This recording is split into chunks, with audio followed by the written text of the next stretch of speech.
Hello, YouTube, and welcome to the In Your Head podcast. I am your host, as always, Jesse, and with me on the couch today is, I guess, member of Starving Naked Comedy. Yeah, I guess sure. Why not? And comedian Jesse Draham. How are you, sir?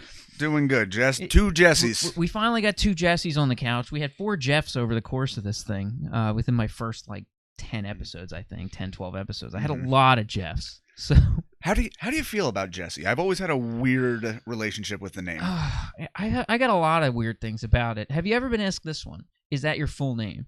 Is Jesse short for something? That's a weird one. Yeah. You get that one too? I get that one. The one I get all the time, it's always women. And it's like I'm signing up for something. It's like we're not even a minute in. I'm going to be sexist.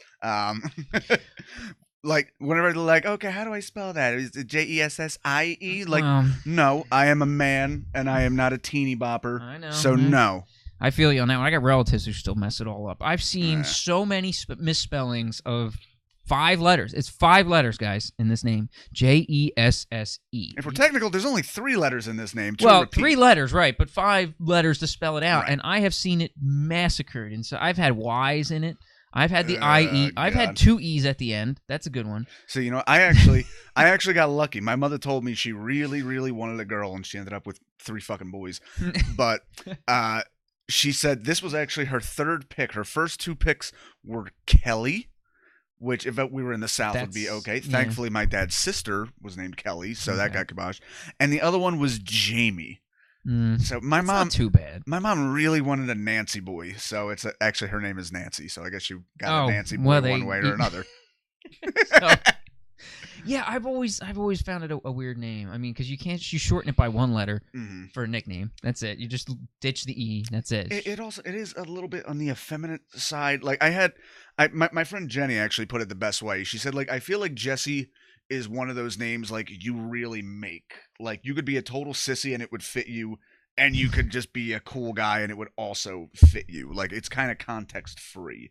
Yeah, it's an interesting name. It does. It works so many ways. I never thought about it that way. Well, you got to go by it aesthetic, because I always look like Jesse Draham. Like that makes me mad because Draham, like just that soft, that harsh A. So if you're just going by the vowels, you're getting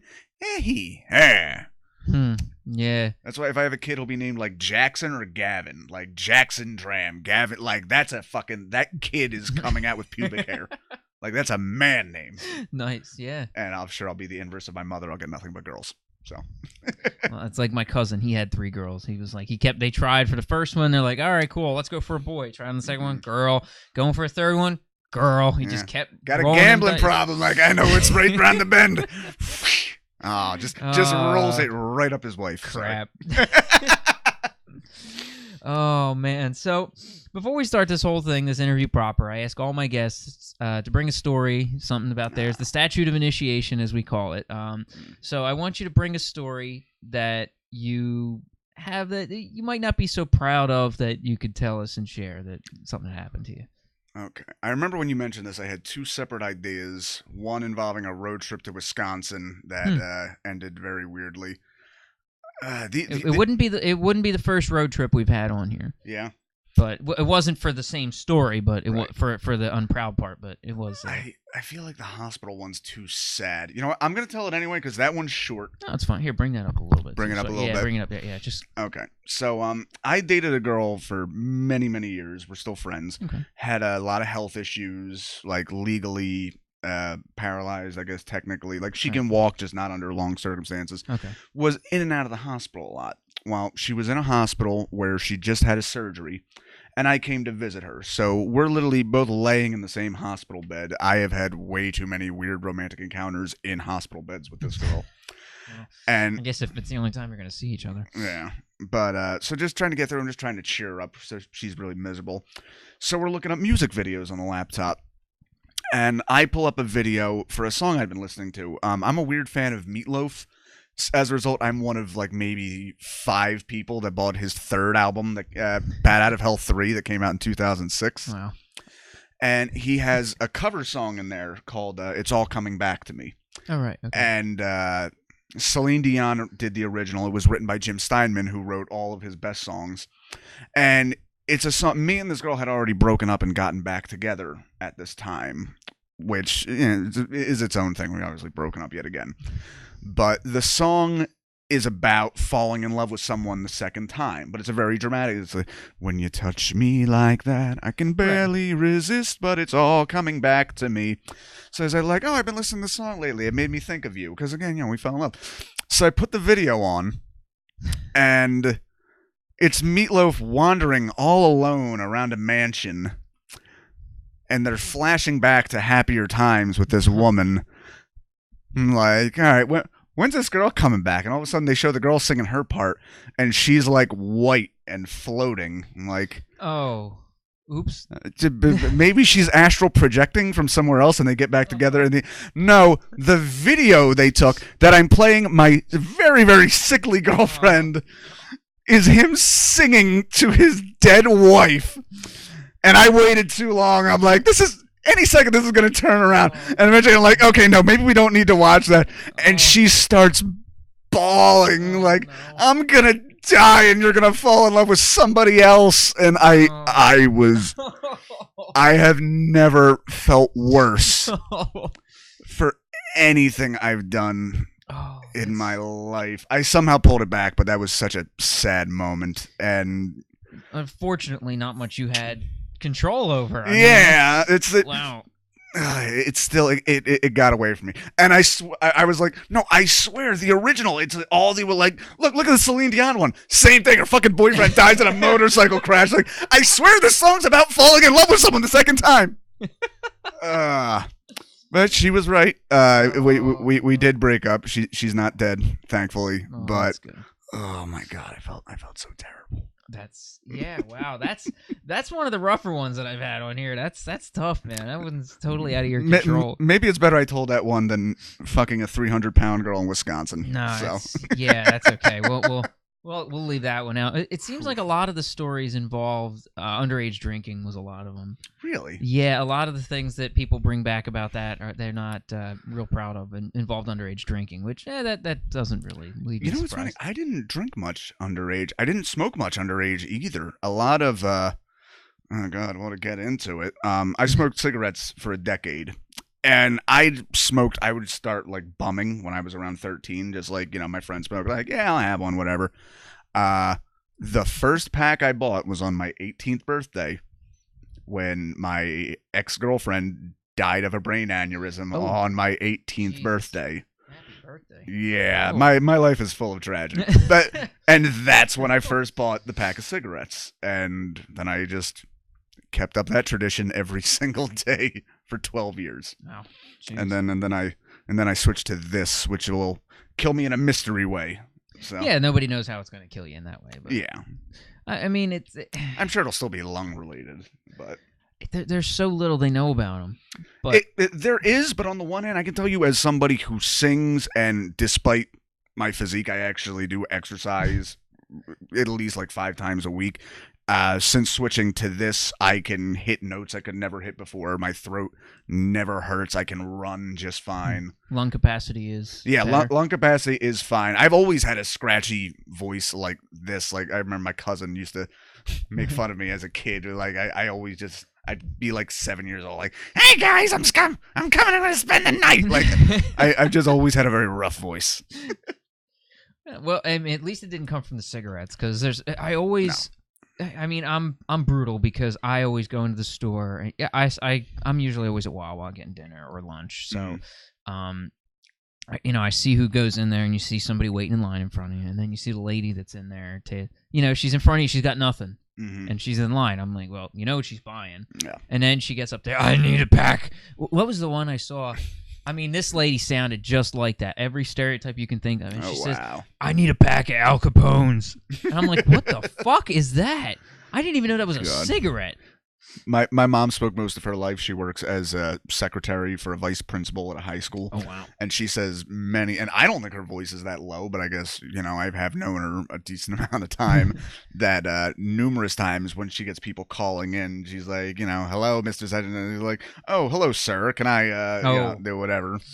Yeah, that's always fun when that happens, especially if it goes the other way. It pisses you off something fierce. I had somebody do that with me at work. I mean, my voice doesn't sound like that, but I'm like, somebody said that at work, like when they called in, like, yeah, hi, ma'am. I'm like, Boom. Gone. Click. Hang that shit up. Try again, asshole.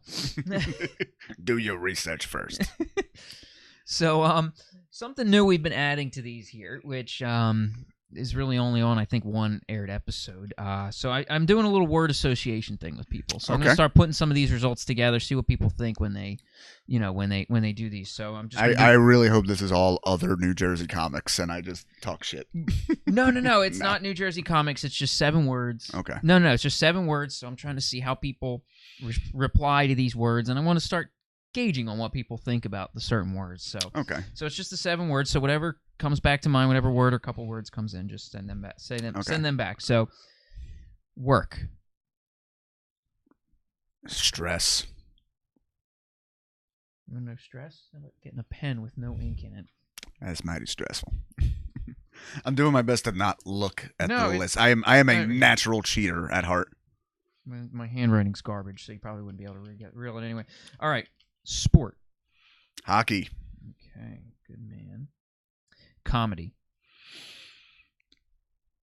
Hard. Car. First thing I just thought car. I thought Lumina. That was my first. I was writing a bit last night and about being white trash, and that was my first car model. So I have Lumina on the brain. All right. Knight. Shining armor. Water. I don't even have it because I immediately looked at that painting behind the camera of the ocean. I'll say painting then. Yeah. Painting of water. And time. Not enough. Very true. Very true. Oof. It's been interesting with these because I can't, I'm not a psychoanalyst, so I'm not I don't have a psychology degree. I don't have anything like that. But then what was that copay I gave you? Oh yeah, that was for something else. That's for after the podcast. Okay. No, because it's interesting to see where different people take them, what kind of frame of minds people are in, and even with the same 7 words, the responses can change dramatically. Is it always those words? Yeah, I've been using the same 7 words to see where the responses go. So each person's getting 7 words. So I'm going to start putting it up on the Facebook after the episodes come out, so we can start seeing what people say and how they see the 7 words. Although I'm almost afraid to put it up because most of my guests haven't seen the podcast, so if I put the 7 words up, people are going to prepare. I don't want people to prepare for some of this stuff. See, I was watching it earlier today at work in the background, which just goes to show how much I was actually absorbing while I was, clicking around. Yeah, but you wouldn't have seen this part anyway if you were watching Andrew Fox's, because I added. I think only 1, maybe 2 episodes is aired with. Okay. That's really recent. That's right. You said there was something new you're working on. Yeah, so it's recent, but so yeah, we mentioned in the start of this that obviously you're a comedian, as pretty much I think every one of my guests but 2 are. So you're part of Starving Naked. Sort of. I'm a little more freelance right now. I'll still be working with them, but realistically, the only thing we were really doing was running an open mic. And I mean, considering I live in the city, and that's in Pennsauken, it was just too much running around to, finish work, go home, play with the rabbit, go over there. Before you know it, it's 11 o'clock, and I haven't relaxed at all day. Yeah, I feel that. Yeah, I feel it. I mean, yeah, it's the same thing working any open mic. I mean, I'm at High Note every week, and it's it's the same feling. So that's what I meant by comedy hard. That was the first thing I thought. Actually writing jokes, I don't find that hard. Just the hashtag grind of just. Ugh. Well, when I see guys and I hear them that go I was at, they're like, they go to 4 or 5 mics a week, if not more. Really, I noticed they're not getting any better. Well, maybe they should chill the fuck out and work on their material instead of hanging out with their buddies. God, I'm so negative. Sorry. Well, I mean, there's so many different ways that I see people take it, though. And there's a lot of different, I see a lot of different comedy in the time I've been at High Note. You see people who take the same joke and they will beat that dead horse to a pulp. There's some who will take the joke and they will hone it. And they'll work on that joke and get it right and put it to a real fine edge and get a good joke. And then they're like, okay, cool, on to the next couple bits. Right. And then there's some people who do a bit in an open mic and you never hear it again. Yeah. And it's kind of weird. I mean, I'm there every week. So if the person shows up the next week, I would pretty pretty sure I would hear that bit again. Mm-hmm. You know, I'm like, okay, they should be working on it the next week. Figure it out. And so a lot of times you just don't hear it, and I wonder what makes each person have the method that they do. I mean, I know there's no right or wrong method for comedy. I think it's probably very much risk reward based. Like that first time you go out with a new bit, you have a certain amount of give to essentially just your psyche. Like, it's okay if it sucks. It's my first time. I'm trying to figure it out. Yeah. But as you hone it, well, either one, you don't hone it, and then it becomes, oh, I don't want to go up and do this shit that still hasn't gotten any better. For me, it's like every bit has like a health meter, like in a video game. And if it just takes that hit too many times, it's just like, okay, that's going away. Maybe I'll find somewhere to put that. And that's actually a good thing, because I had a dumb idea about a woman in a nursing home I met, that the whole joke was just going to be how awful nursing homes were. And I just had that little idea, and I put it away on a file on my phone. I kept trying to write something for her, like, it's not there. A year and a half later, I have a conversation with my mom, and it instantly blossomed into like 4 minutes. Wow. Yeah. And so, so it's a good thing you're hanging on to it. And yeah. So did you take said bit and really like make that bit a solid thing over time? That one kind of arrived fully formed. I still need some work with it.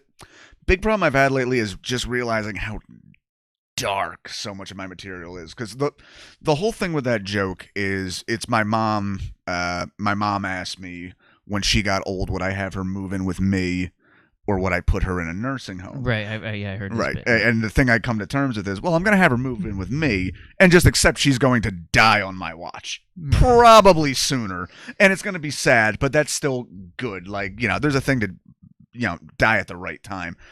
And I feel like a lot of the crowds, because unfortunately a lot of the crowds are other comics who in the city are, in their middle 20s. They're, having fun, getting fucked up and fucking. And I feel like I never had that. My dad died at 22, and I went right down the fucking, despair hole. And, although what I'm saying is funny and it works in front of other crowds doing it identically, I do need to change it around a little bit and make it palatable to people who, I might just be making them think for the first time, like, oh, my mom's going to die one day. I'm sorry, what were you saying? I wasn't paying attention. Now that you've thoroughly bummed me the fuck out. Yeah, I guess I can see why it would be different for different audiences.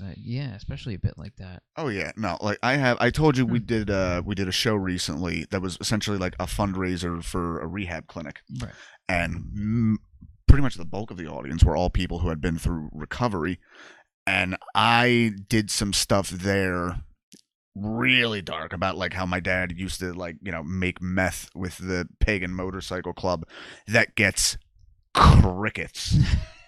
And these people were full. I don't want to talk it up too. It got a great response, and it was a complete 180 from other people who just didn't have that life. Because you got to imagine a lot of people in the city, if they're of a certain background and income bracket, they're not really going to have that in their background. I've had people flat out say like, "You're full of shit, right?" Like, no, that was.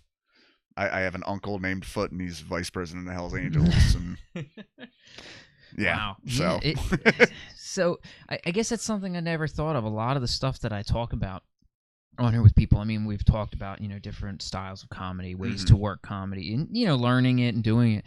But I've never thought of something as far as working jokes differently to different crowds, right? And that's that's something I never actually considered, which is interesting. A lot of it is just being aware, and it is part of the problem with me, because two of my all-time favorites were like Bill Burr and George Carlin, who, particularly Carlin as a kid, the appeal to me was like, oh, he's just screaming at the crowd what fucking idiots they all are and tearing it down and making them see it a different way. And that immediately appealed to me, but then later on realizing, oh, not everybody else likes to have the rug torn out from under them. But I guess I was just used to it happening so much that to see somebody doing it in a positive way. So like I can make the stuff palatable to different crowds. It's just you need to have that awareness. And it was trickier for me because coming from where I came from, like that was comedy to me.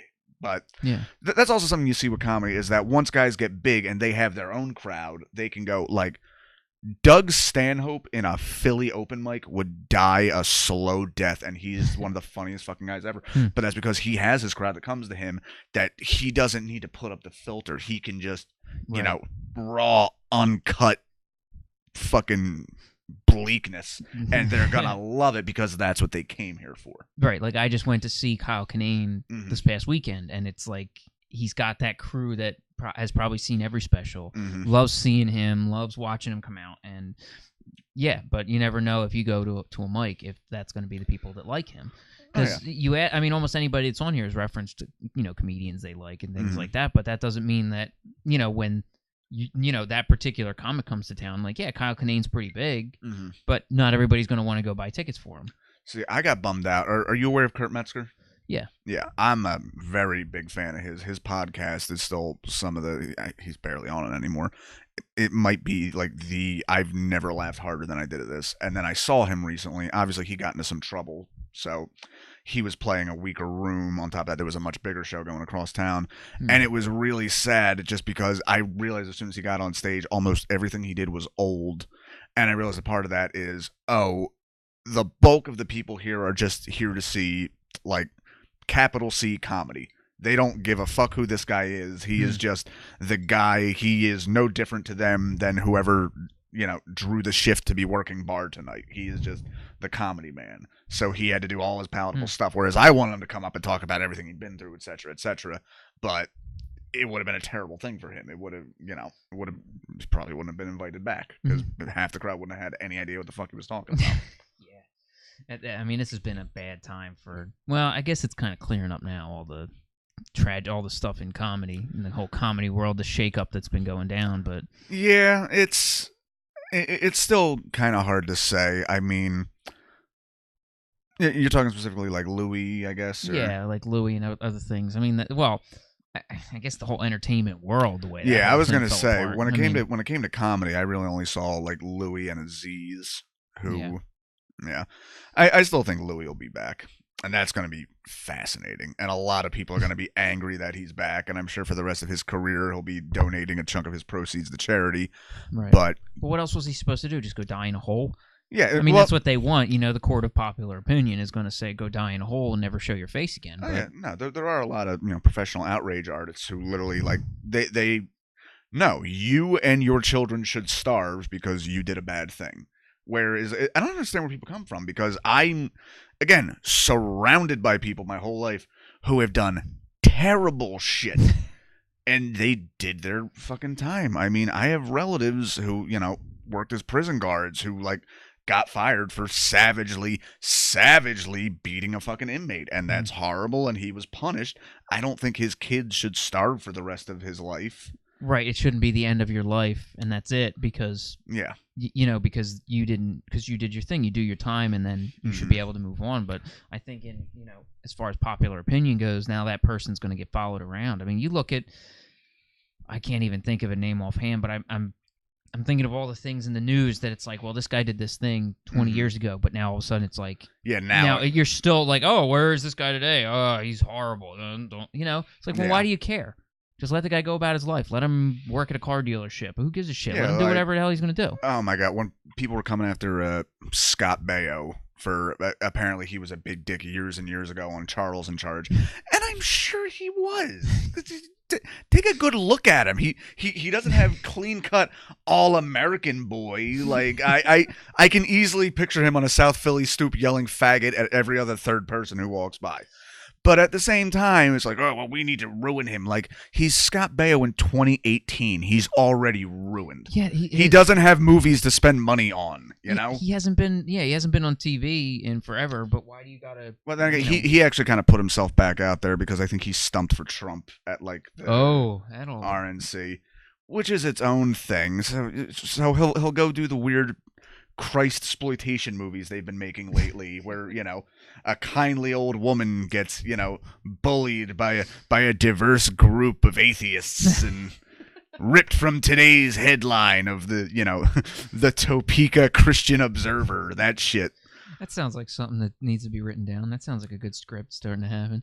They have those. Have you ever heard of the God's Not Dead movies? No. It's literally like a teacher gets fired for refusing to say that God doesn't exist in a classroom. Wow. And it's all like these big blown up thing that, Christian victimization. Like out in the Midwest, they like to think nothing more than like, they're trying to take us all down, and it's the Jews and the atheists and the Muslims. And meanwhile, they're still making like 30 grand more than everyone on the other side of town. But it's everybody likes to feel like a victim, and not everybody is right. So I can't argue with that either. So that's why people love their movies where they get to wallow in sadness. Or victory, I guess. Yeah, see, that's why I go to more fun, upbeat movies. So I don't even have Netflix. I know I've told everybody out there. I'm sure you're better off for it. I don't watch enough television to really even make a Netflix thing worth it. I mean, if you said it was $1 a movie, otherwise, I'm like, I wouldn't even make it to that to make it worth it. I'm like, it's $1 a movie. Fine, give me $1 a movie. Because other than that, I'd never fill it up. I would never even make it to, what is it, $15 a month for Netflix? Something like that. I don't know. Yeah. I'm on somebody's account. I don't even know. But nah, that's the like Netflix. For my brain is just so like whirring all the time. I watch Netflix easily like 6 times a week, and I don't think I've finished a movie in maybe. I watched a Jack Black movie a few months ago, The Polka King, because part of my family's Polish, and we knew the guy it was based upon. Oh, cool. He defrauded a bunch of people and started a Ponzi scheme while leading a polka band. But I watched all of that. It's an interesting front. And that's maybe it. So. Yeah, well, I mean, there's good movies out there. I mean, I know there's good stuff coming out. I don't know why. I can't help it. I want to see Super Troopers 2, which is coming out in about 10 days from this recording. It'll be out by the time this is aired, so this is a couple weeks in the can. But me and my roommate were talking about that last night. I was never a fan of the original. I don't know why. Any of the Broken Lizard movies? Slam and Salmon, of all of them. A friend of mine forced me to watch it, and I really enjoyed it. But I was a Beer Fest guy. I mean, Super Troopers was good, but I was more a fan of Beer Fest. I feel like there's a line between silly and absurdist. Like, I love absurdist. Nothing makes me laugh more than when things are unraveling at a quicker and quicker pace. But I think they felt a bit too silly for the meow, like that whole like didn't do which is me. why it's just a taste thing. No, I feel you. I'm hoping that it looks like from the previews that it's not going to be. I mean, yeah, there was a good plot in the first one. It looks like there's going to be a pretty good plot in the second one. So, and they got crowdfunded something fierce. A lot of people wanted to see that movie happen. That's good. Get rid of the fucking middleman. Absolutely. So that should be a good movie when it comes out. So hopefully I'll have a good review to post down there in the description to say whether people should go out and see it, because this will air after that. So. So you mentioned earlier some shows you have. Do you have anything coming up that you've got booked? I know May 19th I'm going to be at the Voltage Lounge. Okay. I have a show coming up in like Maple Shade that Mike L's putting on. I don't know. It got postponed. It was supposed to be like last week. And I'll be starting a podcast soon. Okay. Which right now working on the title of Could Be Worse with Jesse Draham. It's gonna bring on very funny people to talk about the worst shit that has ever happened to them, because that's the main thing I'm interested in. I like it. So yeah, I like it. That'll be good. So I'll make sure that if it's gonna be so sad, I can't wait. It sounds right down your alley for that one. If it was a happy-go-lucky podcast, it doesn't sound like it's something that you would be. There's some stuff I like, but I mean, I feel like people are there's a big thing right now with pop culture being the big thing, like the old thing from High Fidelity. It's not what you're like, it's what you like. But for me, like, I like what molds people, and what people fritter their free time on isn't really what molds people. It's the hits they take that make us who we are. That is the truth. That molds that dumb lump into shape. So that's what I like to figure out. Yeah, no, and I had a big talk on previous episode with Andy Eklund about something like that. Okay. Because we both talked about a huge road trip that we each both went through. Mm-hmm. And that was the road trip I mentioned earlier. I said somebody else talked about a road trip. We both went on big road trips that really were like something that shaped us both. Right. So, like both of us, I think they were like 2-month road trips. Oh, shit. In different forms. Yeah. So his was one way, mine was another. So it was, it was an interesting trip. And that's what, and I tell people always ask me about mine if I bring it up, and I tell people to do something like that because people nowadays don't have experiences. They don't have something that makes you learn who you are and what you are. And I tell people, go do something, anything. Yeah. I don't expect you to go across the country. That's asking a lot, but find something that you can challenge yourself with. Find something to push yourself. Right. Because I feel like a lot of people will instantly hit the wall of like, oh, well, I don't have the time or money. I can't just, what am I going to do? Quit my job for 2 months? But that's a deflection. Like you could fucking, learn how to play the accordion, for God's sake. Like, just challenge yourself. Yeah, to something. exactly. Nobody, unless you are a literal goddamn slave, and you really shouldn't be in modern America. Yeah. Like, you have free time to better yourself. Yeah. Somehow. You're just choosing to. But then again, people have different forms of relaxation. Like, I've been playing guitar since I was 13 years old, and even learning it was like a relaxation, a meditation. Whereas for some people, it would be nothing but frustration. Yeah. So, I think people need to unwind, and unfortunately, a lot of people just need to tune out.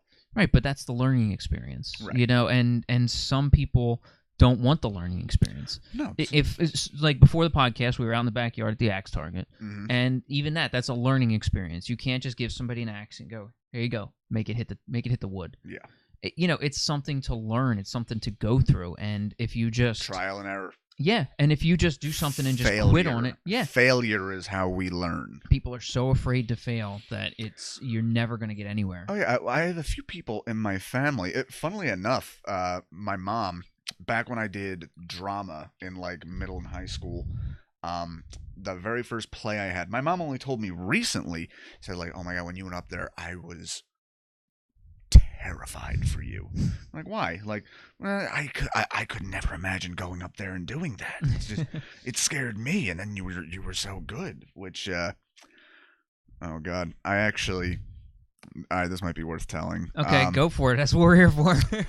The way I've told people is I actually have a Batman villain genesis story for why I am a performer. Okay. I was 4 years old at preschool. Right in Belmar, and we were doing show and tell, and most kids were bringing in their toys or this is this thing and I really like it a lot and my dad got me, thank you, and that was the whole thing. And me being a bit of a ham, wanting attention, and not yet destroyed by the world, I decided fuck telling, I want a show. So oh man, there's a lot of ways this story's going in my head right now. All my clothes stay on, I promise. There were these VHSs back in the day. You might remember. They were Disney VHS tapes where they were a compilation of the songs, and they'd have the little bouncing ball on the bottom to sing along. Right. And one of the songs was Old Yeller, from the very happy song for a very sad movie, is "Oh Yeller, come back Yeller, best doggone dog in the West." And as 4-year-old me got brazen, like, I'm gonna sing the Old Yeller song in front of the class. Oh no. And they pointed and they laughed at me. Man. And coincidentally, 27 years later, I'm still on stages screaming at people, demanding that they like and admire me. Wow. 4 years old, barely out the gate. Well, so at least now if you ever do snap and take a city hostage, we know why. Here's the thing. People say I'm too angry or I'm too negative. The truth is, that's the reason I will never snap, because I have a constant exhaust. Like, nothing's building up. It's just, it's created and it's gone. Okay. Well, definitely not too much Irish in you then, because the Irish are really good at bottling it up. I'm weird on the Irish side of the family. My dad's side is Irish, And the rest of them are very like, we hold it in and we don't talk about it. And my dad was very, very like open about his emotions. Most of those emotions involved hitting people. He also did not hold that in. But no, I was more like him. I was more open, and my mom was real emotional. So I just like no filter. That's not a bad way to go. I still would not be surprised if I end up crying before this podcast is out. No, I don't think we're going that deep. I don't think we're going too deep with that. So sorry. Okay, wow. No, we haven't gotten one that far yet. So I don't know if I ever want to bring it to that point. I cry easily. Well, there's nothing wrong with it. I just try not to. I don't think anything in here is really. I mean, unless you see something on the ink blot later that.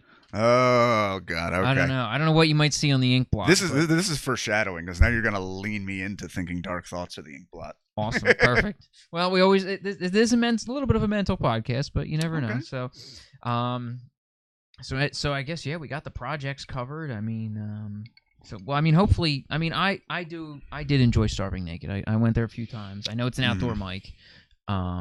It was a lot of fun going there with those guys because it was cool. Bobby Ray's was a nice place. That place was, if this was still like back in the day where none of us really had day jobs, I would absolutely still be there, because some of my best times in comedy were after the show was over, sitting around and just either me and Mike L drunkenly doing karaoke or sitting around and breaking down each other's bits. I loved that. I love the analysis, the post-mortem. And I feel like most mics don't really have that anymore. It's so hard because everyone works. Yeah, you work. People want to roll out of there. You can't. I mean, we've had a couple times at High Note where some guys, we just get bored and we hang out if the show goes short. So we hang out a little bit. But I think the problem with it is, you can't get to talk during the whole show. You can't, and it's killer. You get there, everybody rolls in at whatever time. If a show's at 8 o'clock, everybody's rolling in at 7:30, 7:40. It's this mass influx of people, and everybody shows up, and I couldn't talk to you for 2 minutes before somebody comes over, and it's like bam, another person in the conversation, or shit gets waylaid. It always seems to be that way, no matter what goes on with it. It's hard to actually talk. Yeah. I mean, like you said beforehand when we were chatting, it's like, we don't really get to know each other. Me and Jesse personally have not said more than 15 sentences to each other until I showed up at his house today. And that's just because he's at his base, and I'm kind of aloof, so I'm like bouncing around. Well, that's what everybody does. I mean, you look at the way it is. People are going from person to person, catching up, and then they'll wander off to the bar, or then they'll wander, and so there's so much going on. It's so hard to catch up with a lot of the people there. And then the show starts. So you've been there for 20 minutes. I was so upset I couldn't be there last week for Josh Carter's. It was a cool show. I'm hoping to air the episode. We actually did record. Oh, yeah, okay, I tried to record. I tried to have some people back there, and have some people come back on and say a few words to Josh. So that's awesome. Josh is such a stand-up guy. I know. I love Josh. I mean, he's not gone. He's North Jersey. He's as good as dead now. So he's not gonna be at open mics anymore. But it's North Jersey, man. Yeah, he shouldn't have left. So there's the cat. Hey, kitty. It only matter time till she shows up. It's usually about the same time each podcast. She's like, all right, you're not paying attention to me, so she's gonna start meowing at us. But yeah, Josh, we miss you. I hope you're still watching this, because he was episode 3. Ooh. He was episode 3 way back when. I think I did watch a clip of that. I watched it again. I was just clicking through when I first heard of it. Yeah. So everybody who knows Josh, he's no longer with High Note, unfortunately. He moved up to North Jersey because he was sick of our shit. He moved back to comedy hell, where the comedy devil belongs. I could have sworn I came up with the concept of the comedy devil, and Ramon swears it was him. I don't know how it happened, because I just said his just whole demeanor, like, it seemed like, because I went by the old blues thing of like, Robert Johnson sold his soul to the devil to play guitar. If there was a devil of comedy, it would be Josh fucking Carter. I can't even argue with this, because every time you see Josh, he does. It's almost like this too good to be true kind of feeling about him. Yeah. He's like, he's funny. Yet he's the sweetest man, but yet sometimes he has this little streak that comes out. Oh yeah, and he just he's killer, man. I would love to see him. I would never want to see harm come to his family, but I would love to see a situation where he's in public and somebody like yells at his fiance, because I would love to see genuine anger come out of him with the way he is. Hey!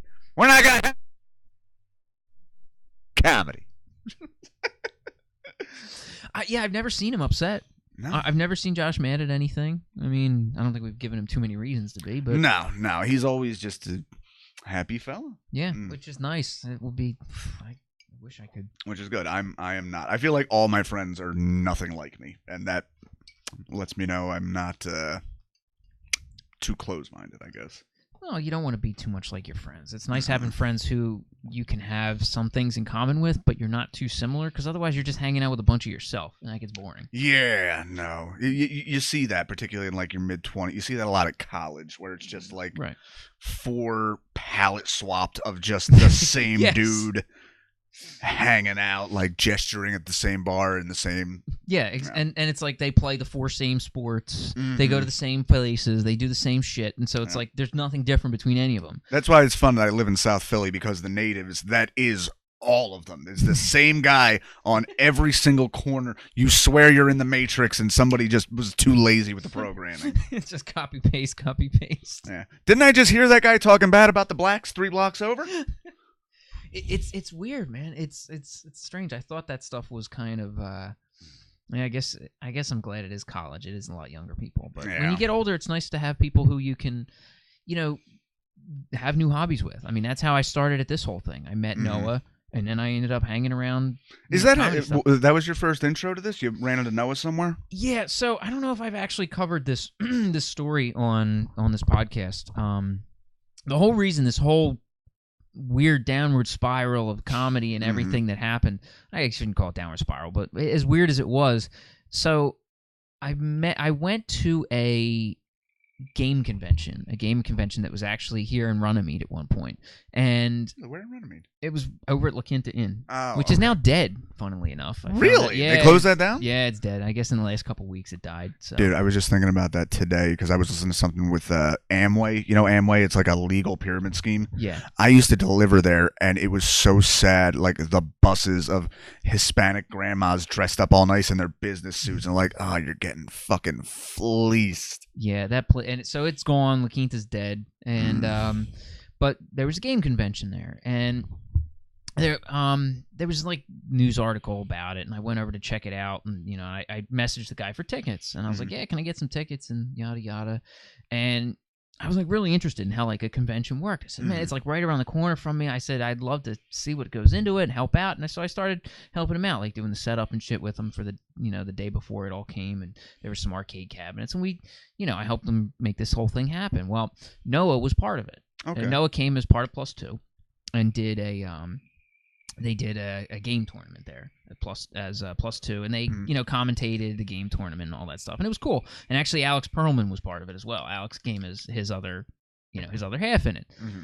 So that happened, and whatever, and then the guy was going to do another convention 6-8 months down the road, and then I ended up working with Noah to make said thing happen. So like the 3 of us all ended up being part of this whole thing, and then I started meeting Noah and getting to know him, working with him, and he was like, oh, you should come check out the open mic sometime, and I just hung around at the open mic and came and checked it out, and that's how this whole thing happened. Yeah, happenstance. That's what gets us where we are. It really was. Yeah, it's when you think about those weird chain of event things. Oh yeah, that can lead to one thing. It's really, really weird. I thought about that with my ex a lot, because she was from.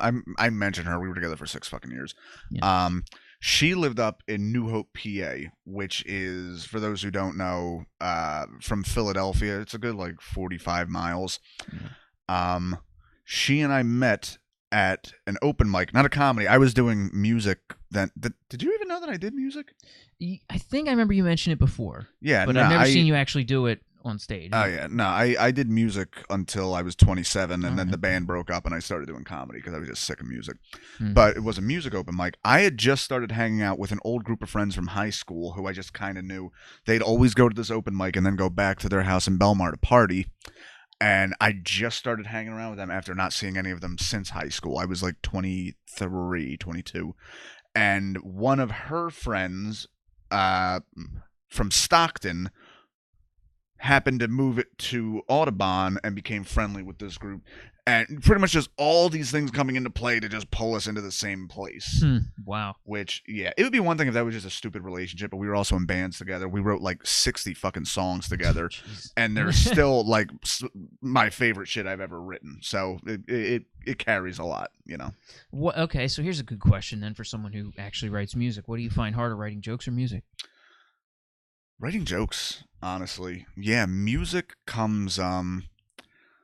A lot of people come to music different ways. Some people are all inspiration, like whatever, like the country legend Hank Williams said if it took him longer than 15 minutes to write a song, he would just throw it out and figured it wasn't worth it. I looked at it very much like carpentry. I liked it like taking these blocks and putting them together. Like you get one moment of divine inspiration, which is a riff, a melody, a lyric, and then everything else is like, okay, it's like looking at a mold of clay, like, okay, this needs to go here, this needs to go down there. So I like the aspect of like building a song together and knowing when to surprise you. And I don't know, I feel like I had a bit of intuition with that just because always surrounded by music, and it wasn't like just in the background. I remember being like this big in my dad's car and him saying like, now listen to this part, this is why this part is so good, and then hearing the whole build and how it got up there, and he like broke it down. I'm sure he was really high for a lot of it. It was a lot of the way stoners talk about music, but it made me appreciate it. So well, it's good to get a music appreciation so young. I mean, I was always analytical sciences, stuff like that. So the music didn't come to me until like much later, like college and after was when I started to try to understand music and try to learn it. And unfortunately, I didn't have a lot of people around me that I could learn to play with. So like that was the thing that I found hard, was because I started to learn guitar. And I started, so I understood how it works. Like, okay, you can give me, a book of tabs and chords, and I can play it, and I can read it. But being classically trained was something that I didn't have. My friends around me that played were classically trained. They knew what was what, why things, why progressions were the way they were. And, and they could understand that stuff. And I'm like, so they could just jam. They could have 5 guys and just jam, and it's like, I don't, so they're like, oh, come jam. I'm like, I have no idea what you guys are doing. See, this is what I meant about it being a little bit intuition based, because I did take guitar lessons, but realistically I took guitar lessons for 6 months, and then I learned the rest playing guitar tablature. If you don't know what tablature is, you know how a music staff works. It's pretty much exclusively for fretted stringed instruments, where instead of like a space on there, it's just a number on a string. So a very easy way to rudimentary learn these things. Well, it essentially works because I guess since some notes are obviously doubled over on a guitar, it would be hard, to put down those notes, and then you'd have to think back, well, which string is it? Right. So it does kind of make a little more sense with a guitar. It's actually, speaking of tabs, the big thing with tabs is that they don't give you all the information. It's very hard to get down, like, specific rhythm or, get an idea of, like, the real tempo. So an idea I had for a YouTube series, me and my friend are going to start up soon, is he is going to challenge me to learn a song I've never heard before on tablature, because you have so little information, it comes out sounding nothing like the original song, but it sounds very... He asked me to learn an Andrew Jackson Jihad song, and then he recorded me doing it, and then say, all right, now this is what the song actually sounds like. Wow, so I like the sound. I like the sound of this, actually. If you need tabs, by the way, I have the white pages of tablature back there. I have like 2 of them. Because I enjoyed some of the songs in there. I was like, yeah, cool, now I can learn what the notes and stuff were for songs that I liked. I'm like, okay, cool. This was just at the edge of the internet. So it was like, I couldn't just go online and look them up as easily. So it was like, so I got these giant phone books full of tabs. But... My middle school, I ruined many a printer of ink printing those damn things out. I remember we ran into our old middle school librarian when we were in high school. She said, like, the kids don't print out the guitar stuff anymore. It always makes me think of you guys. It makes me sad.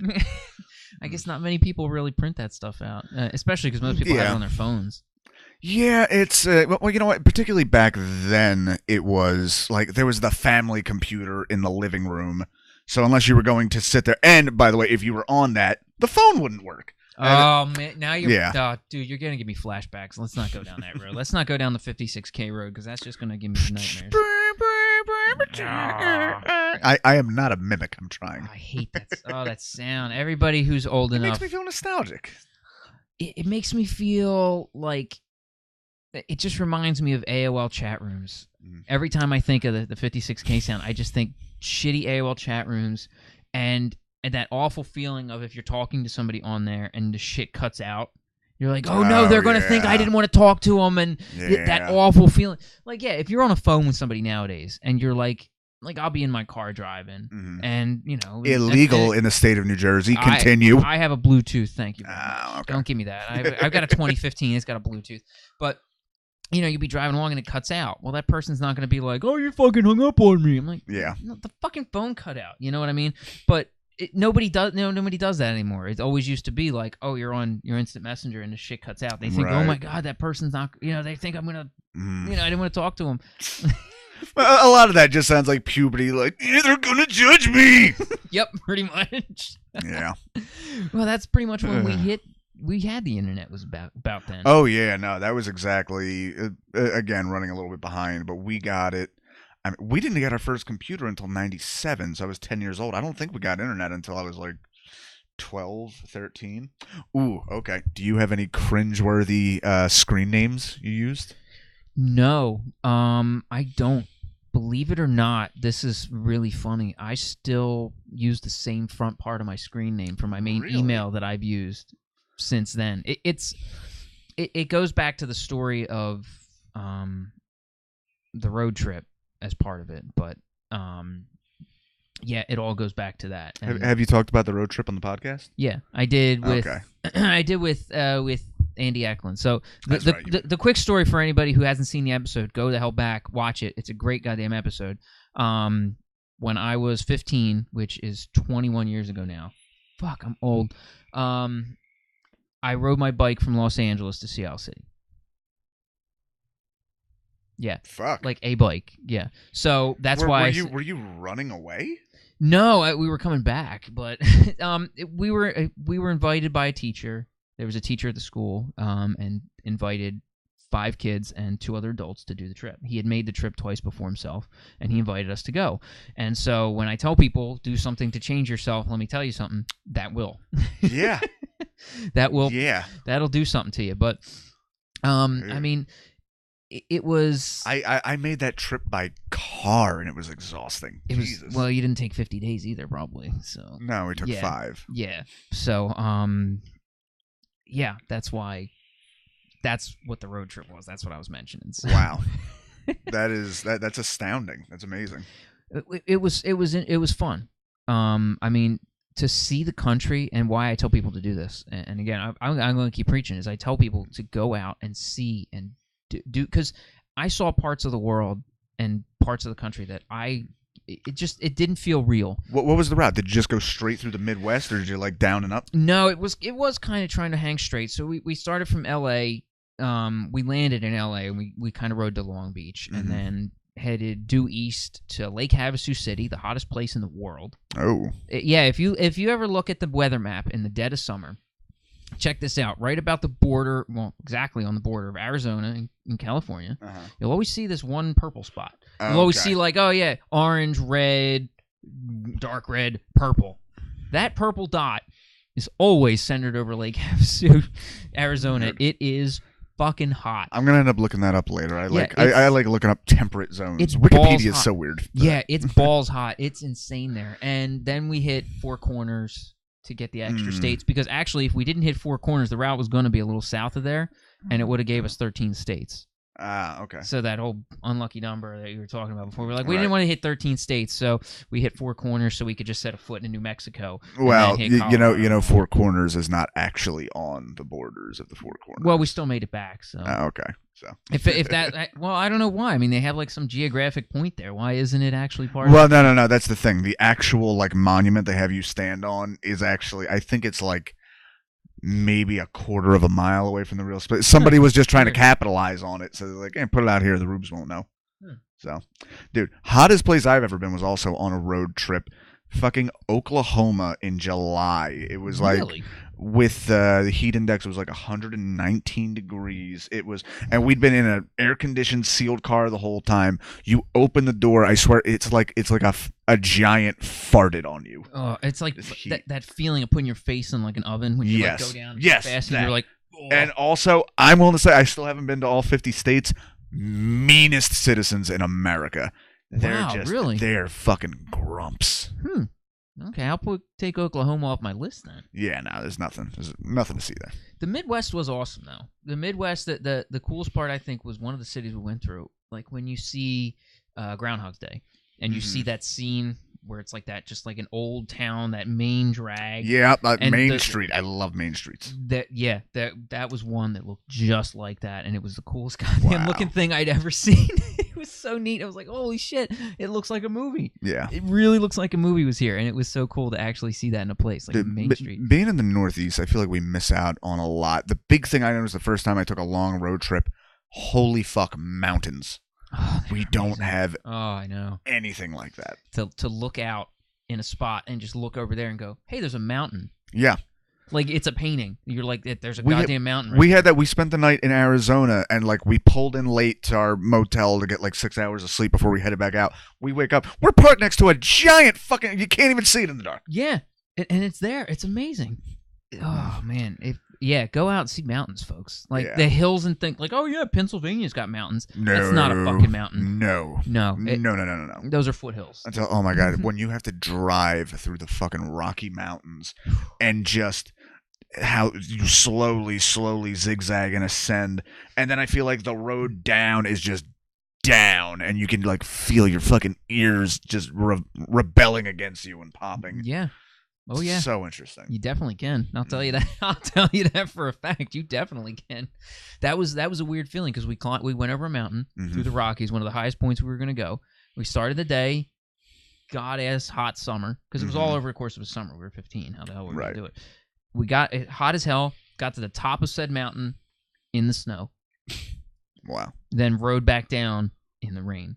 We hit a storm, a storm hit us, and I mean it was straight up like bobsledding the whole way down. That whole time on the way up, you're like, at least the way down's going to be smooth sailing. Nope. And they're like, nah, fuck you. No, just watch that. If you've never been at the top of a mountain to look out, like those, you can see. It was just, you can look out and see forever. Yeah. But you could also see the storm coming. And we're like, oh, yeah. Yeah, no, that was a weird thing when you're driving through those fucking desert states and you're just like, just a thundercloud out in the way. It's just like, that's coming to kill us. Yeah, it feels exactly like that. Yeah, it's crazy. But there's so much out there people don't get to experience, and that's what we were saying earlier. It also made me really think, like, oh, how different would my life be, like, just being if I'd been raised in these surroundings, as opposed to here. Like, we're in the suburbs, but realistically, like, you go another 25 minutes into the suburbs away from Philadelphia, and it's still what most of the country would consider the suburbs, but to us here it's like fucking farmland. Just because we're still like the blast radius from Philadelphia. Everything's still pretty close around here. Yeah, like nobody's you're not finding any ranches in, I'm not gonna say what town you live in, but yeah. No, I mean I hear you. And it's when you're out there, you got spots where it was 15, 20 miles between fucking anything. Yeah. Nothing but sand for 20 miles. It's like, holy shit. You know, those layouts are a big part of the reason we are never going to have good gun control in this country. Because out there, like, where it's going to take anyone an hour to get to you, you need to have your fucking guns. I understand that. Whereas here, I mean, you really don't. But any kind of national... Sorry, I know this is a big fucking turn to take. Well, no, I hear you. No, I know what you mean. It's the truth. That's why I think I heard some country, they have different gun laws for rural versus urban areas, and apparently that's like a very good compromise that works between them. But just the way we're laid out in this country, I can't imagine that. I can't imagine it working like that. Right, so they're saying like, okay, it's different regulations for somebody who lives in an area like this in the suburbs of Philadelphia, exactly, as opposed to somebody who's in, the middle of farmland, Kansas, where, you're not going to see a cop for 2 hours if you call the police. Right, but not only that, but even like, just the way our states are lined up, a law in the state of Pennsylvania applies to the entire state of Pennsylvania, whether you live in Pittsburgh, Philadelphia, or bumblefuck nowhere. Yeah, you know? Pennsauken, yeah. Exactly. As I love to call it. I think it was Jim Carvell referred to Pennsylvania. Pennsylvania is Pittsburgh and Philadelphia with Alabama in between. Yeah.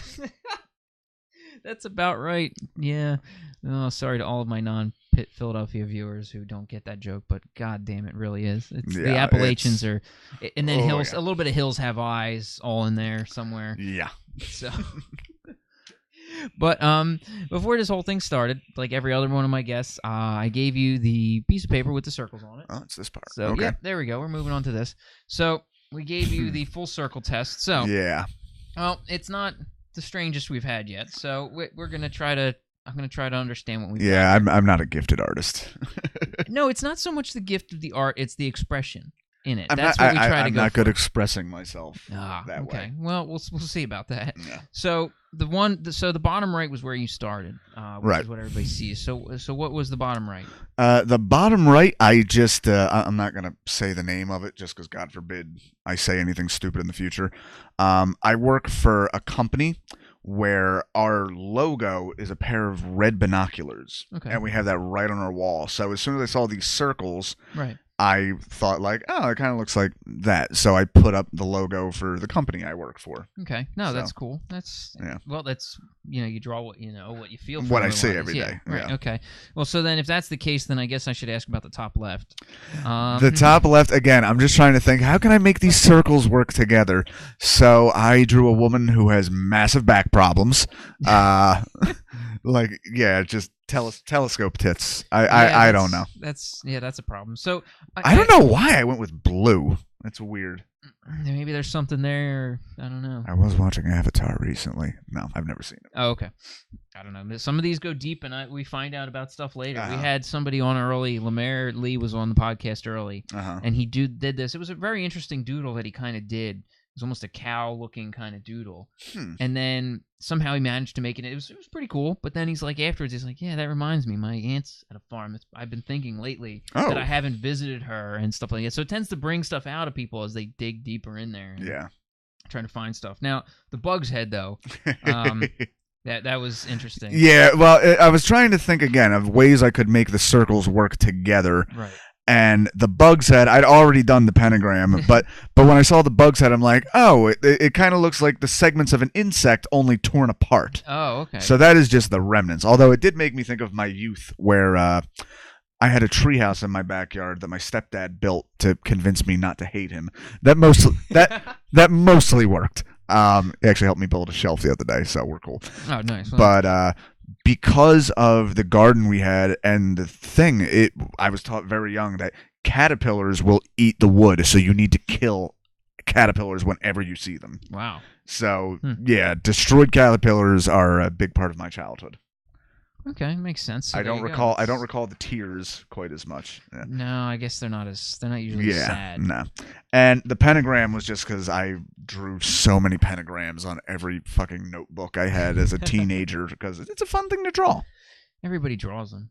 It's easy. How hard is it to draw a star? Yeah, exactly. It's like the first taboo thing you draw determines the rest of your life. If it's a pentagram, good on you. A lot of people, it's a swastika. Again, just fun to draw.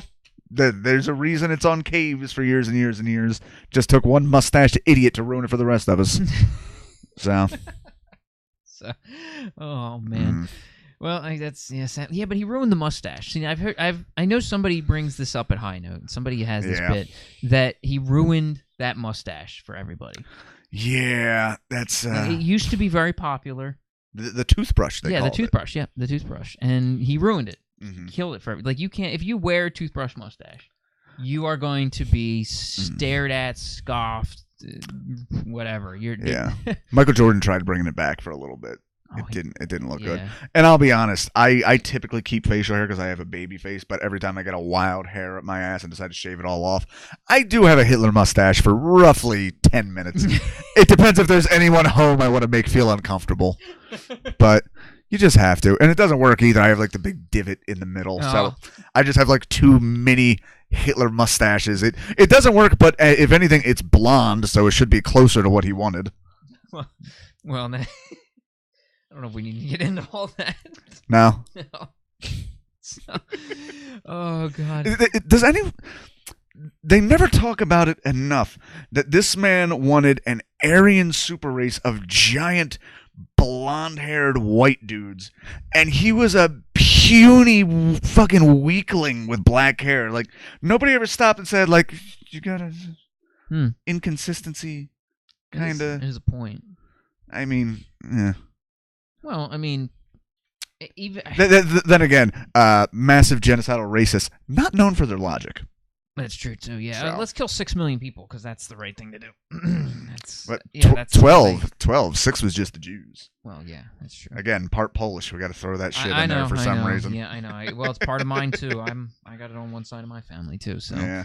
I don't know how that even happened. I was Irish and English on one side. Well, I imagine Polish people fucked, and eventually you came out. But well, no, that's not how it came out because I had Irish and English on the one side. They got together. Okay. Figure that one out. Makes sense geographically. Yeah, and then Polish and German came together on the other side.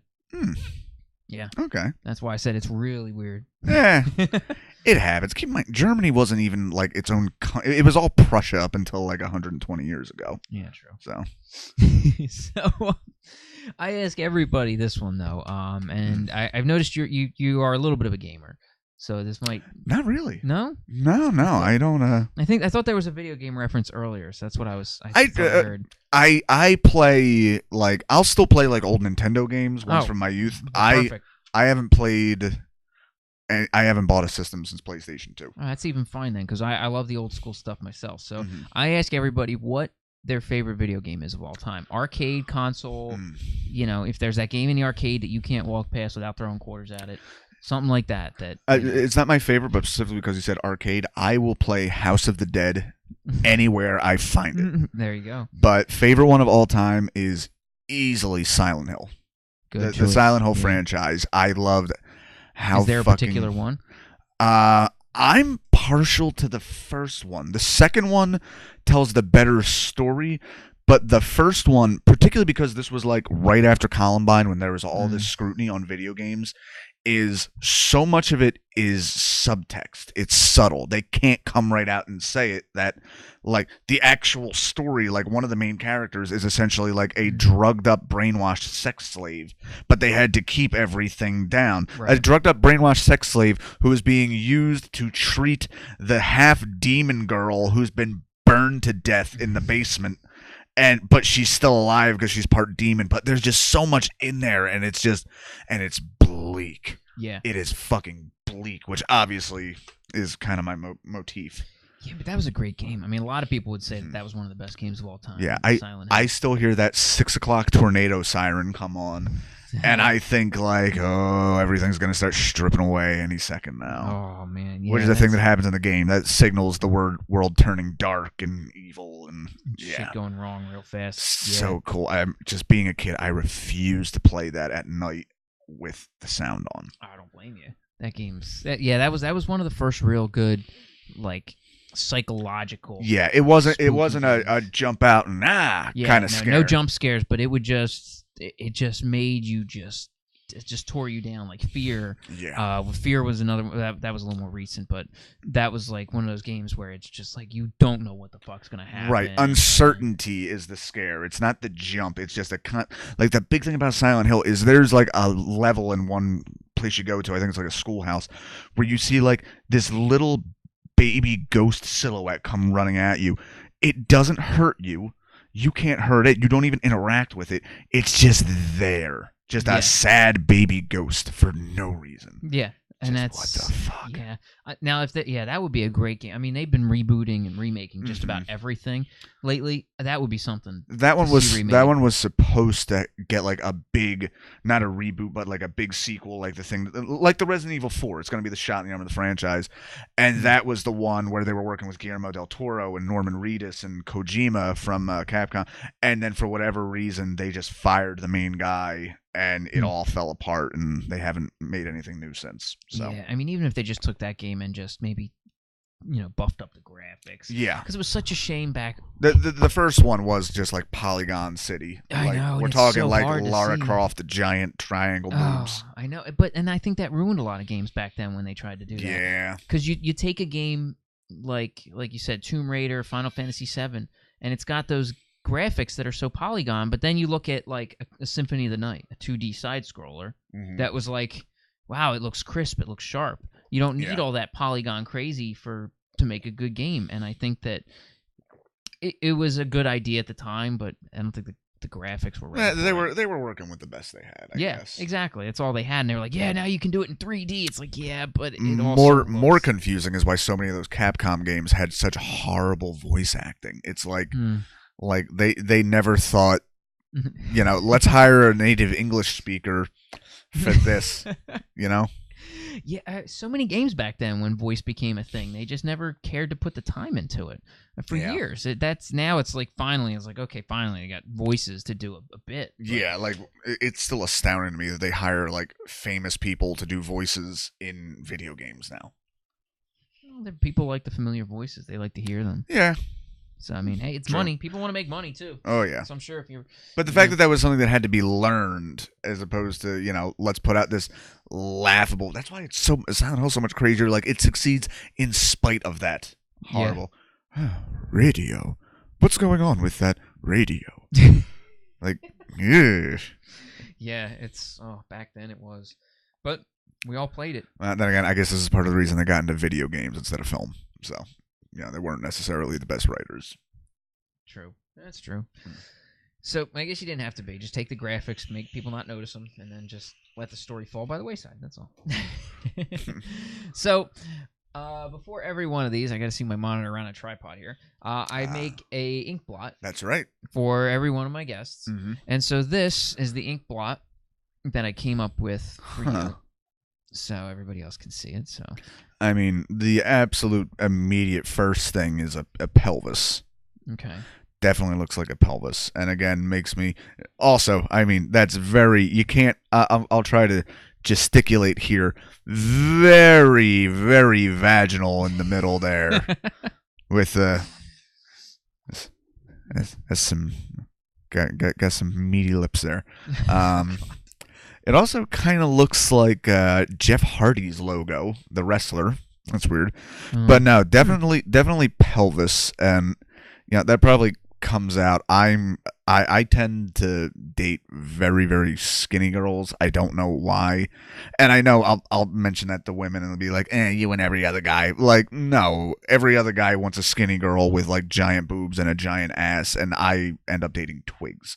I don't know what it is. It's just what I like. So, I mean, women talk about a nice round shape. I'm pretty much looking for like this covered in latex. Like, that's what my girls look like. It's if you can put a tri-square on it somewhere, then you're probably good. Yeah. Well, you can hang on to this if you'd like. I make one for everybody, so everybody gets their own. They can hang on to it and see whatever they want to see in it later. So this is a particularly good one. I can't stop looking at it. I'm gonna take that home, and the rabbit will end up eating it within 3 days because he loves thick paper. I don't know. Well, it's acrylic paint, so I don't think it's toxic. Oh, okay. If he does get on it, it's acrylic paint. It's pretty safe. I mean, he eats his own feces, so I would hope ink wouldn't hurt him. So. Okay. Well, see now. Okay, maybe you know this. This is going to be such a dumb question and show why I'm probably such an idiot. So, as I explained, I work in the South Philly Navy Yard. I've mentioned this before. And I don't mind. People are like, oh, don't say that online. I'm like, there's 15,000 people down there. Good luck finding me. Yeah. But there's deer everywhere. Yeah. We have deer. They're all over the place. Yeah, and you have a rabbit. Now, obviously, I'm wondering why does an animal as large as a deer or as small as a rabbit, why do these animals have the little tiny raisinette turds? I've never figured this out. I don't know why. I get it for a rabbit. Oh, it's a little rabbit. Look, it leaves little turds. I get it. But the deer, it's the same thing. And I don't understand this. To somebody out there, if they're watching, please comment below because this bothers the crap out of me. If I were to guess, I've never thought of this before, but if I were to guess, the one thing they both have in common is, they all obviously live in forests, are their main things, but they're both exclusively prey animals. They don't prey on any other thing. Although I did see a video once. Apparently, deer, if they're hungry enough, will go carnivorous. Oh. I saw a video of a deer just swallowing a baby chick.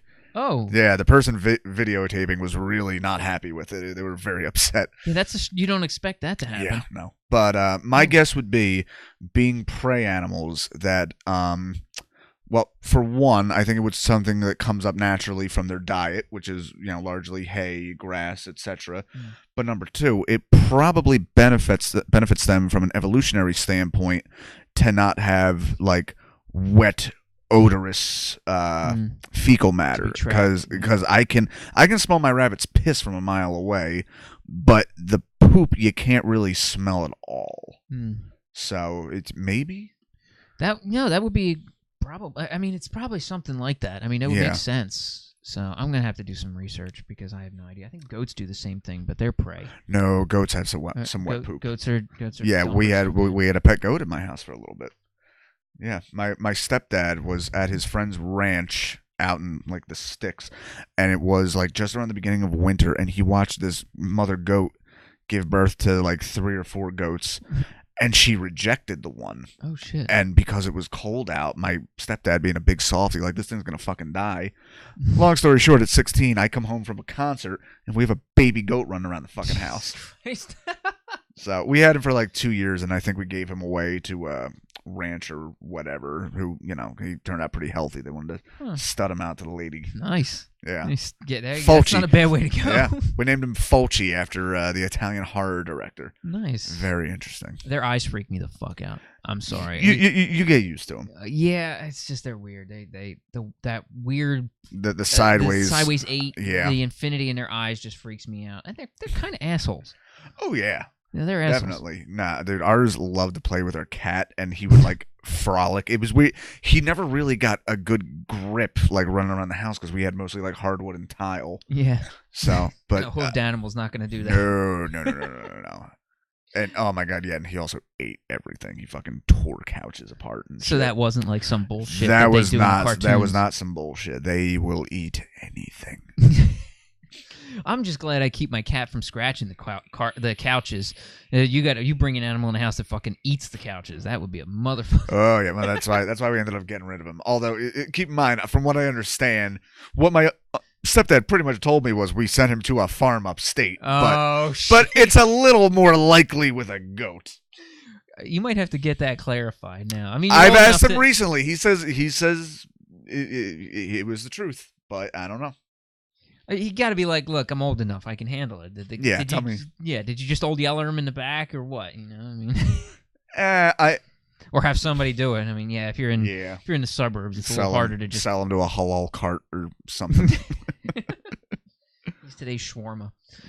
Oh God. Anyway, so one of the things I like to ask at the end of this, which I think we said earlier, I'm going to try to bring back because it started to get a little bit morbid. That's right. So it got a little bit morbid, so I started to kind of to fade away from it. But you seem to be a fan of the morbid, so we're going to go with this. I'll bring it back for a repeat appearance.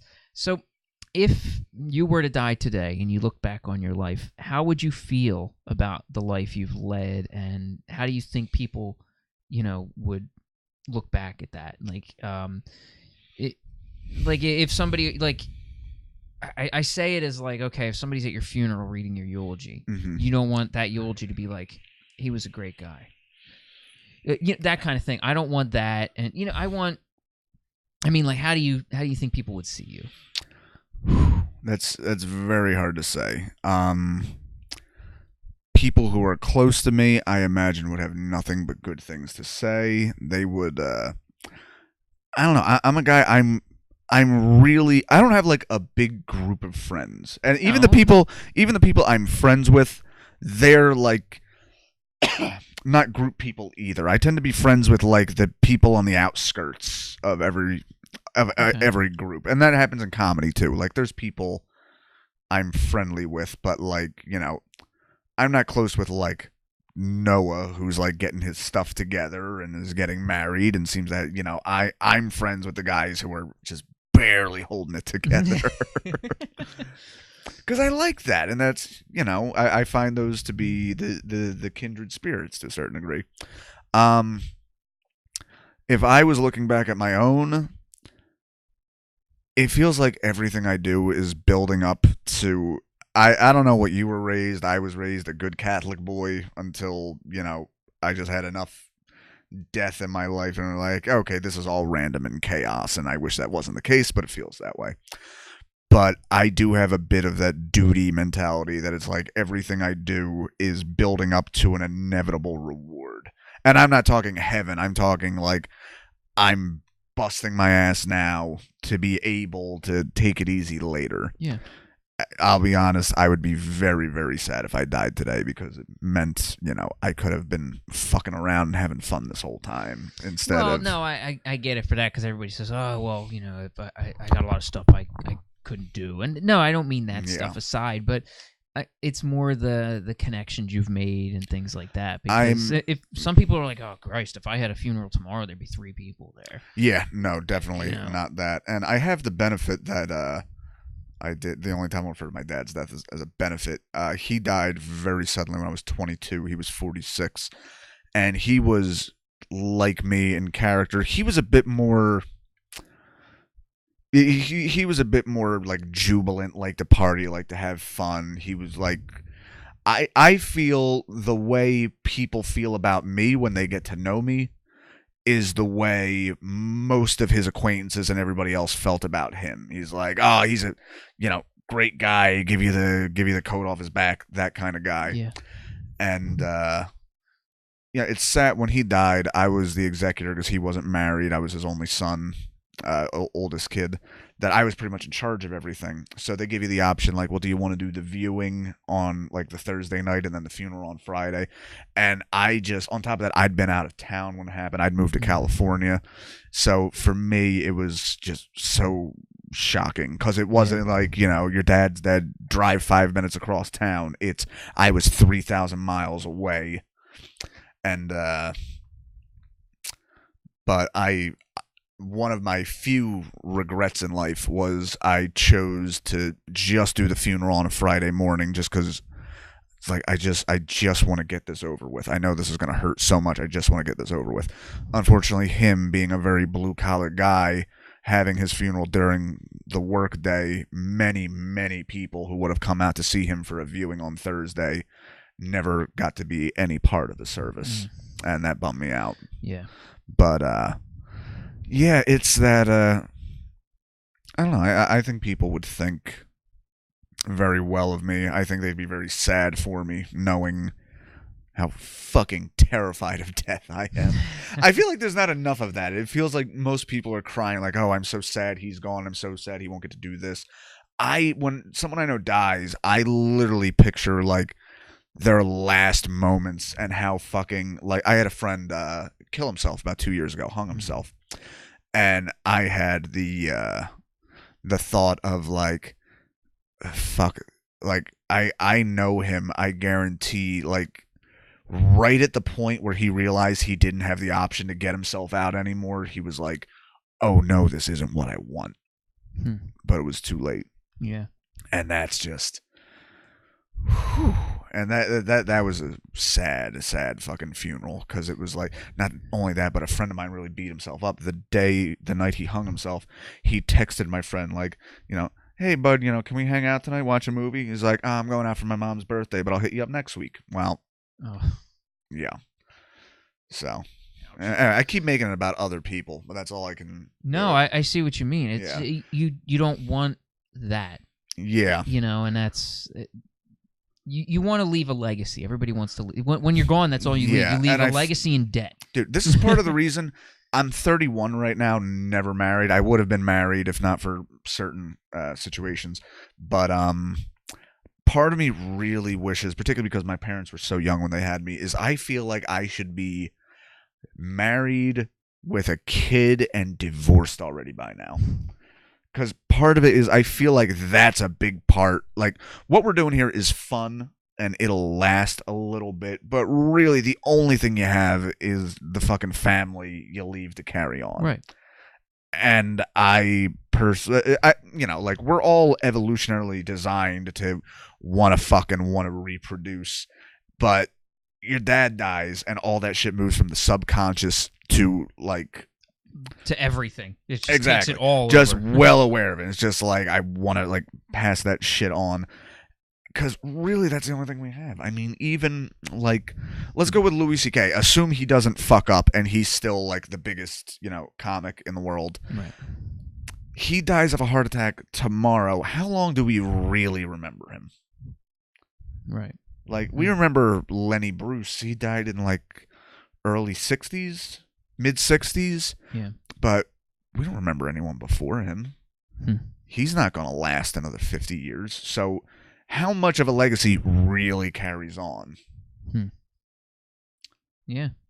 And that's what you want to leave. That's the only thing you got. You Yeah. know? It's just, I mean, like, I know I'm not going to have a Wikipedia page. Yeah. It's going to be sitting somewhere, you know. I mean, I'll make you one tonight. Oh man, no, I don't know. There's another Jesse Rogers out there somewhere that actually has a Wikipedia page. That Jesse Rogers sounds like I'm almost I would guarantee money that there is like a minor league baseball player named Jesse Rogers, if not several. No, I think it was a country singer, actually, if I'm correct. I was thinking rural one way or another. Yeah, you were pretty close. Yeah, so you know what's funny? I found my last name Draham is not very common. We don't even know what the origin is really, but I looked online and I found somebody with my same exact name, a girl though with the I, Jessie Draham, and she's like Hispanic and lives in Florida. So that just it's pretty clear I have nothing but potato people in me.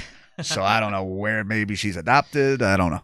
Yeah, that's maybe it's Florida. You just can't help but get a tan. I don't know. There's nothing else to do in Florida except for get a tan and wait to die. I think is that cocaine. There's also cocaine. Lots of cocaine. The only time I've done cocaine is in Florida, and I don't think I'd do it in any other state. I didn't enjoy it either. It felt like yeah.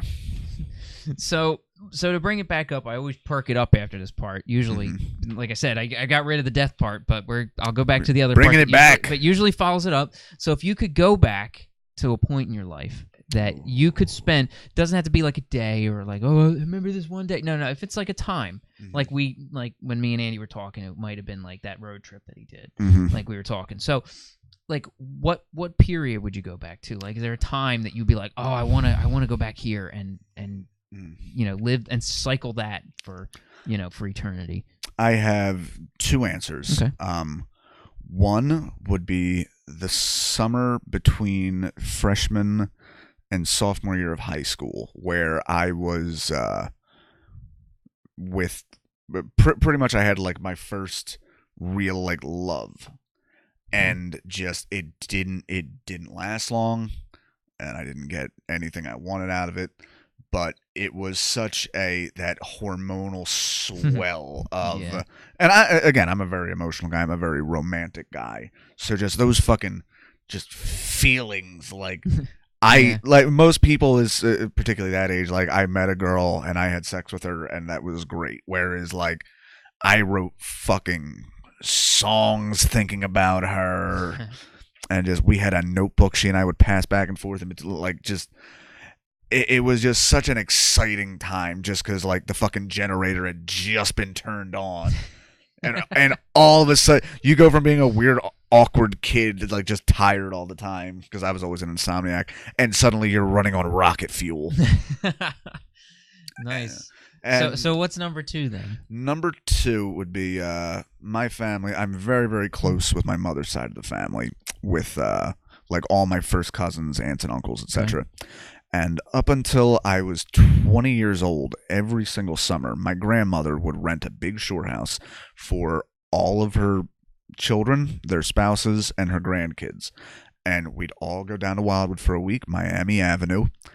I would want to go back to roughly 1995, 1996 for that week in Wildwood, because it was just so many memories. I feel the way I felt with my family during those weeks is the way you would feel in like prehistory Europe, like when we still lived in small tribes.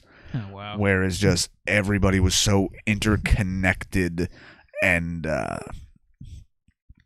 encountering, just tight. I mean, yeah, interacting with each other. Okay. It's just this little island, and of course it was vacation week, so there was nothing to do. Everybody was relaxed. It wasn't at home where my mom and stepdad still fought because they both drank, but they weren't fighting about bills or whatever. It's just we're all here.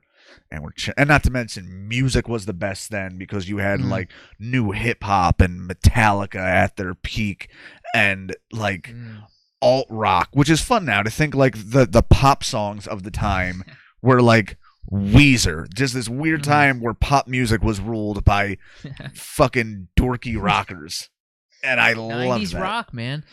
I put on 90s rock at the tap room on Pandora, and everybody in there gets behind it. It feels like you just can't help but just feel it.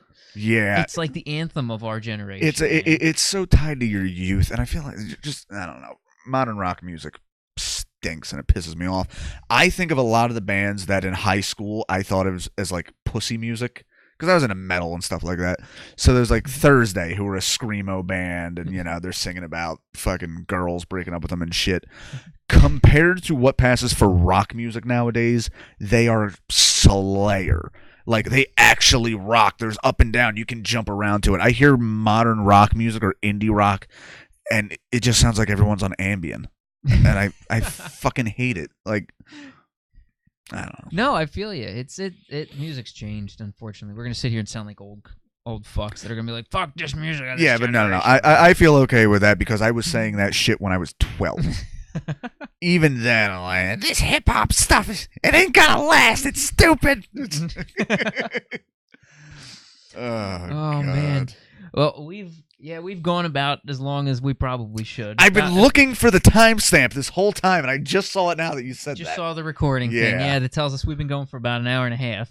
Okay. So, this whole thing originally started. I was like, I'll go about 45 minutes, maybe an hour. I can get out of it, and that never stuck. No, I'm long-winded. So, no, well, it's fine. I'd rather have people come on here and talk than trying to squeeze them like water out of a rock to have a conversation. There's a reason when I go on stage, like I'm usually doing like 2.5 minute bits. I'm not a puncher. I gotta pick every ounce of meat off the bone. That's why I like Kyle Kinane. I love a story. I like to hear something unravel and, hear the story from people when they do the statute of initiation and hear how that story just comes into play. And I think that's interesting for me and anybody else who's watching. You can sit here and tell a punchline. I don't tell people to come on here and tell bits to anybody watching. It's not fair. Nobody wants to sit here and watch bits. I want to hear about the person and learn. It's not as fair that people can watch stand-up if they want to laugh. If they want to get to know somebody and laugh, they go for a podcast. That's what's so great about the medium. Yeah. I don't think I would have become a comic if not for podcasts. Wow. I think was there one in particular that got you started? I think it was Nerdist, actually, just because it was the only one I knew that was popular. But listening to them talking shop about comedy and how it was put together and stuff like that really got me fascinated. And this was right about a time, like, again, I'd done bands since high school. I was in this band with the X. It's like, if this band doesn't work, I'm done because everything's going so good with this, but it's so much work for so little reward. Yeah. Which, as much as we complain about comedy, like, you have an idea and you're on stage doing it within 3 hours. You don't need to teach it to a fucking drummer with a pill problem before you can present it to the world. It's fucked up but true. Yeah. And that's Kyle Rawlings. You owe me $400, motherfucker. I'm glad you leeched off everyone in this state and ran away. Sorry, he's an asshole. I hate that fucking guy. And he's the reason I don't trust drummers. Okay. Well. You shouldn't trust drummers. They're vile people. Well, you should. I'm going to give my buddy a free plug then, who has no problem with that, unless they pick one up. But my buddy has a band, and it's called High Council. Okay. And great rock band, good band. Their drummer is a drum machine. Okay. Oh, and a literal drum machine? A literal drum machine. They did it right. They did it right. I have one drummer I will ever work with, and that's because he is so self-conscious and anxious that even if he has the best set in the world, he will beat himself up over it.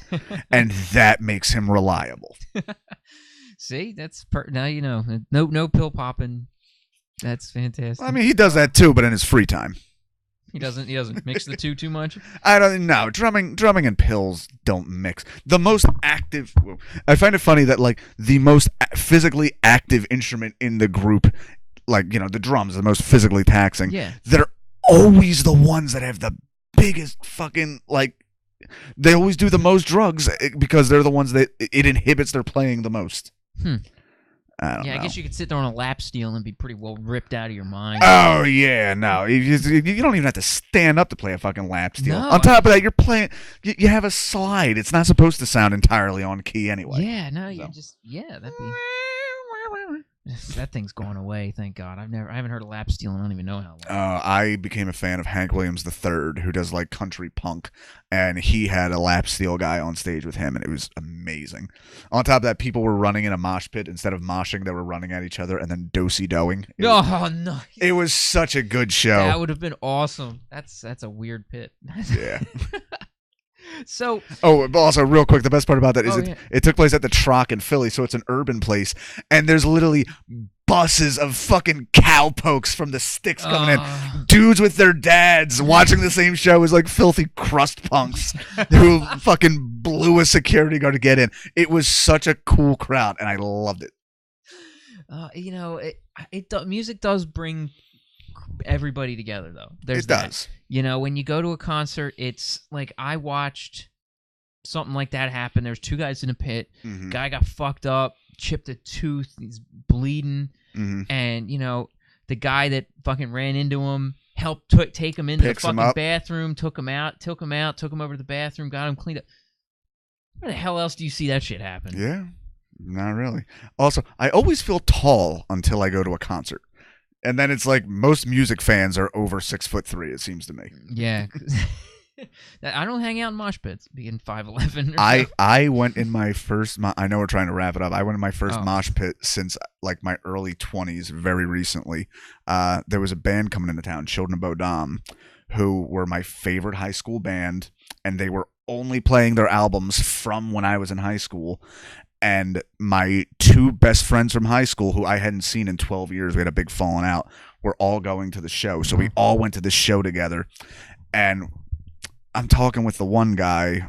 My other friend is up in the balcony with his girlfriend because they're both like under 5'2", so they want to see the show. Yeah.